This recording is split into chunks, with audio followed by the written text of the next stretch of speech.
1 ዓመት ከ8 ወር ከሰራችበት ቤት ካሜራ መኖሩን አታውቅም ነበርና መጨረሻ ላይ ምን እንደሆነች እነግራችኋለሁ። እስከ መጨረሻው ድረስ ተከታተሉኝ። ሃይ ውዶቼ፣ ማሮቼ፣ ፍቅሮቼ እንዴት ናችሁ? ደህና ናችሁ? እኔ ነኝ አልሐምዱሊላህ። የወደም ቆሞች ስራ እንዴት ይዛችኋል? እኔ ጋር አልሐምዱሊላህ ሁሉ ሰላም። ዛሬ እንግዲህ ተመልሼ መጥቻለሁ። ሜሪ ቲዩብ ነኝ ከዋና ስቱዲዮ ከማዳም ኩሽና። እንግዲህ ይሄን ቪዲዮ ከመጀመራችሁ በፊት ላይክ፣ ሼር፣ ሰብስክራይብ ማድረጋችሁን እንዳትረሱ። ነባር ቤተሰቦቼ ላይክ አድርጉ። አዲስ የምትመጡ ወዳጆቼ ደግሞ ቤቱን ተቀላቀሉ፣ ሰብስክራይብ አድርጉ እና እንኳን ደህና መጣችሁ ልላችሁ እወዳለሁ። ከዛ በተረፈ ደግሞ ሙሉን ሰምታችሁ ሀሳባችሁን ደግሞ ኮሜንት ላይ አሳውቁኝ እና ወዶቼ ምን እንደሆነች እነግራችኋለሁ። ዱባይ ነው የምትኖረው። 1 ዓመት ከ8 ወር የሰራችበት ቤት ውስጥ በፍጹም ካሜራ መኖሩን አታውቅም። 1 ዓመት ከ8 ወር እስኪደርሳት ድረስ ማለት ነው። እና ከዛ ምን ሆነች፣ ሰዎቹ ፎቅ ላይ ከስር ከላይና 2 ደረጃ ቤት ላይ ነው ማለት ነው የሚኖሩት። 2 ደረጃ ቤት ነው ላይ ነው የሚኖሩት። በጣም ከስርም በጣም ሰፊ ነው፣ ከላይም በጣም ሰፊ ነው አለች። 3 ልጆች ነው ያላቸው። ከዛ በኋላ ሰዎቹ በጣም ጥሩ ናቸው። በጣም ዋይፋ እንደፈለኩ ነው ያለው ማለት ሁሌ ክፍት ነው ማለት ነው ዋይፋ።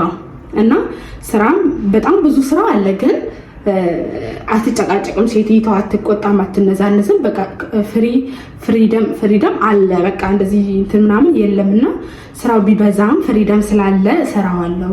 ሴትይቷ ስለማትነጫነጭ እሰራዋለሁ። እና 3 ልጆች ነው ያሉት። 2 ተማሪ ናቸው፣ አንዷ ደግሞ ሕፃን ነች፣ ቤት ነው የምትለው ማለት ነው። እና ባልየው ደግሞ ስራ አለው። ሴትይቷ ደግሞ ስራ ባይኖራትም ግን አንዳንዴ ጓደኞቿ ጋር ትሄዳለች። ግን ያው አብዛኛ ጊዜ ቤት አትቀመጥም፣ ተወጣ ትመለሳለች ማለት ነው። እና ከዕለታት አንድ ቀን ሰውየው ስራ ሄደዋል። ልጆቹ 2 ትምህርት ቤት ሄደዋል። ሴትቷ ቤት ነች፣ ከላይ ከልጅቷ ጋር ክፍሏ ውስጥ ነች። እሷ ኪችን ውስጥ ምግብ እየሰራች ነው። ከዛ በኋላ ምን ሆነች፣ ሰው ይመጣና በር ያንኳኳል። የውጭ በር ትከፍታለች። ከዛ ይሄ የማል ሀኑፋ ቤት ነው አለቻት። ማዳማ ስሟ ሀኑፋ ነውና ስትከፍት አዎ አለቻት። ከዛ ከፈተችላትና ገባች ጥሪልኝ ስትላት ከዛ ምሰራውን ነገር ቁጭ አርጋ ልጠራት ፎቅ ወጣች ማለት ነው። ልጠራት ፎቅ በወጣችበት ሰዓት በሩን ስታንኳኳ የሚከፍት ሰው የለም። ከዛ በኋላ በሩን ስታንኳኳ የሚከፍት ሰው የለም። ከፈተችና ገባች። ካፍታ ስገባ ልጅቷ ተኝታለች። ሻወር ቤት ውስጥ ደግሞ ድምፅ ሰማች፣ የውሃ ድምፅ ማለት ነው። ከዛ ሴቴቷ ሻወር ውስጥ እንደሆነች አወቀች። ልትመለስ ፊቷን ስታዞር ቲቪውን ከፍታ አየችው። ስታየው ራሷን ነው ውስጡ ያየችው። እንዴ መስታወት ነው እንዴ? ነው ራሴን ይዛ ውስጥ ይያለው እንዴ? ቲቪ ላይ መታየት ጀመርኩ። ምንድነው እሱ ብላ ግራ ገባት ልጅቷ። የለበሰች ዛሬ የለበስኩት ልብስ ይሄ አይደለም። ከዛኛው ክፍል እዛኛው ክፍል ስገባ ያንን ልጅ ሄጄ ያንን ልጅ ስወጣ ልብስ ይዤ ሄጄ እዛ ሳስቀምጥ አልጋ ሳነጥ ምን ስሰራ ይታየኛል እዛ ላይ አለች። ከዛ በኋላ ግራ ገባኝና ሴት ታሻው ስለነበረች ወጣውና በሩን መለስ አደረኩትና በር ላይ ቆምኩ። ደንግጣ ስለነበረ እንዴት ነው እዛ ውስጥ መስታወት ነው እዛ ውስጥ ያለው ምንድነው ብላ ደነገጠች ልጅቷ። ከዛ በኋላ በር ላይ ቆመችና እያሰላሰለች ወጣች። ሴትይቷ ከሻወር ቤት ስትወጣ ከእንደገና አንኳኳች ማለት ነው። ድጋሜ ስታንኳኳ ማን ነው ስትላት እኔ ነኝ አለቻት። ቆይ ትንሽ ጠብቂኝ አለቻት። ልብሷን እስክትለብስ ከዛ ለበሰች። ልብሷን ክፈችና ግቢ ያለቻት። ከፍታ ስትገባ አቤት አለ። ምንድነው ስትላት ሰው ከታች እየፈለገች ነው አለቻት። ስትላት ልጅቷ ቲቪውን ድጋሜ አየችው። ቲቪውን ድጋሜ ስታይ ቲቪ ተዘጋ። እንዴ ምንድነው ይሄ ነገር ብላ ከሴቲቷ በቃ ሂጂ ብላት እሺ ብላ ተመለሰች ወደታች። እሱን እያሰለሰለች እንግዲህ ምግቧን እየሰራች እሱን እያሰለሰለች እያሰበች ልጅቷ ከዚህ በፊትም አረብ ሀገር ሰርታ ስለነበረ ካሜራ ቤት ውስጥ የለም አለ የሚለውን ነገር ቼክ አድርጌ ነበር አለች። ግን ምንም ነገር አላየውም። ምንም ነገር አንድን ቀን እዛ ውስጥ ሳጸዳም ስገባ ቁርስም አንዳንዴ እዛ ውስጥ አመጣላታለሁ። ሰውየው ስራ ሲሄድ በጊዜ ቁርስም እዛ ውስጥ አመጣላት። ምንም ነገር አላየውም። እንዴት ዛሬ እዛ ውስጥ ልታይ ቻልኩ ብዬ ግራ ገባኛለች። እና ከዛ ዩቲዩብ ስለምከታተል አንዳንድ ቲክቶክም ስለማይ ድብቅ ካሜራ የሚባለውን ነገር ግን አይቼም ነበረ እና ግራ ገባኝ። አይቼም ነበረ ፈልጌውም ነበረ አለ ሲባል ስለሰማሁ ድብቅ ካሜራ ቤት ውስጥ አይጠፋም ሲባል ስለሰማሁ ፈልጌም ነበርና ግን አላየውም። እና ከዛ እሱ ነገር ትዝ ሲላት አይ በቃ ካሜራ ነው ያለው ብላ እንግዲህ ውስጧ እየፈራ እየተንቀጠቀጠችም ቢሆን ዝም አለች። ካሜራን መሆኑን አረጋገጠች ማለት ነው። እና ከዛ ግን ለምንድነው ታዲያ እኔ እንዳላውቅ የፈለገችው ሴቲቷ? መጀመሪያ እሷ ሳታየኝ የገባሁት አልከፍት ስትለኝ የገባሁት። ከዛ በኋላ እኔ ተመልሼ ሁለተኛ አንኳኩቼ ስገባ ዝግ ሆኖ አያችሁ።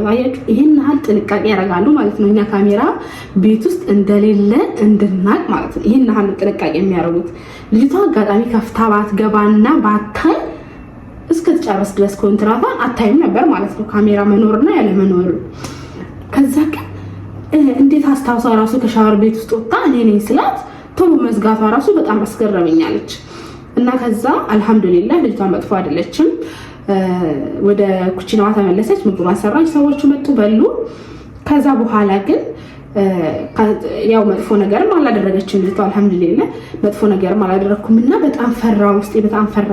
ከዛ ጊዜ ጀምሮ ምንም ነፃነት እየተሰማኝ አይደለም፣ ውስጤ በጣም ነው የምፈራው። በፊት ያለ ማወቅ ይሻል ነበር እንዴ እና ምን ችግር ላይ ያመጣ ይሆን አለች። እና ምን ትሏታላችሁ? ሀሳባችሁን ኮሜንት ላይ አስቀምጡላት ማለት ነው። እና ወዶቼ ማሮቼ ፍቅሮቼ እኔ የምለው ግን ምንም ችግር አያመጣብሽም። ችግር ቢያመጣብሽ 1 ዓመት ከ8 ወር ሙሉ ስትሰሪ ዝም አይሉሽም ነበር ማለት ነው። እና እሷ በጣም ጥሩ ስለሆነች ምንም ነገር ስላላጠፋች ምንም ነገር ስላላዩበት መጥፎ ነገር ነው ዝም ያሉት። እና አዲስ የምትመጡ ልጆች መታችሁ እዚህ ያላችሁ ልጆች መጥፎ ነገር እንዳታረጉ፣ ካሜራ የለም ብላችሁ በጣም ጥንቃቄ አድርጉ እና ራሳችሁን በደንብ ጠብቁ። ካሜራ የለም ብላችሁ መጥፎ ነገር ለማድረግ እንዳታስቡ ማለት ነው። እና ከዛ በተረፈ ደግሞ እኔ በጣም የገረመኝ ነገር ሰዎቹ በጣም 1 ዓመት ከ8 ወር ሙሉ ቤት ታጸዳ፣ ሽንት ቤት ታጸዳለች፣ ሁሉም ክፍል ታጸዳለች። እንዴት በጣም ጥንቃቄ ማድረጋቸው በጣም የገረመኝ። አሁንም እኮ በጣም እንደ አጋጣሚ ገብታ ባታይ ኖሮ አታይም ነበረ። እና ወዶቼ ማሮቼ ፍቅሮቼ ካሜራ በጣም ብዙ አይነት ካሜራ አለ። በጣም ተጠንቀቁ፣ በጣም ጥንቃቄ አድርጉ። የለም ብላችሁ መጥፎ ነገር አታድርጉ። ስራችሁን በአግባቡ የሚጠበቅባችሁን ነገር ስሩ። ደስ የሚላችሁ ስራው እናንተ በደንብ ሰርታችሁ ስትረኩ ነውና ስራችሁን በደንብ ስሩ። ካሜራ አለ የሚል መጥፎ ነገር እንዳታረጉ እንጂ እንዳትፈሩ። ለዛሬ ቪዲዮ ያቀረብኩላችሁ ያዘጋጀሁላችሁ ቪዲዮ ይህን ይመስል ነበር። ቪዲዮ ላይክ፣ ሼር ማድረጋችሁን እንዳትረሱ። እንደነገርኳችሁ ወዳችኋለሁ። በሌላ ቪዲዮ እስክንገናኝ ባይ።